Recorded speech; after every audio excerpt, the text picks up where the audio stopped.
Visitors are doing more sloshing through water than strolling down Venice's narrow streets.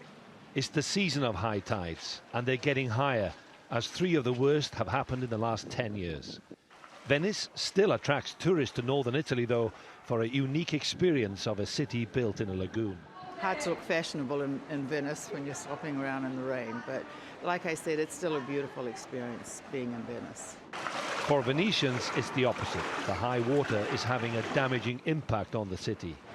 The high water level is big tourist attraction. Everyone has fun, but it's a real problem for Venetians. For example, our house is on the ground floor, and so every time there is a high water level, our house gets wet. So for the tourists it's great, but none of the Venetians like it, because it causes a lot of problems. For years, Venice has faced the environmental impact of rising sea levels. It's a challenge for authorities and those who live in this city. Venice is a very beautiful city, and it becomes a very special place when the water level is high. But apart from the beauty this phenomenon brings to the city, there are also problems. High tide was reached an hour before midnight on Tuesday.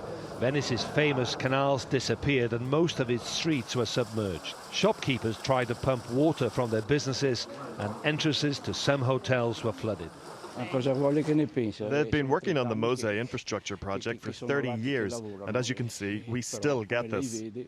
Construction work on the flood barrier started in 2003, but there are environmental concerns and corruption scandals around the $6.5 billion project. The mayor says this flood, like last year's, is a disaster. The 1.8-metre high tide is the second highest in almost a century. The fear is it will only get worse with climate change. Iolo Dafydd, TRT World.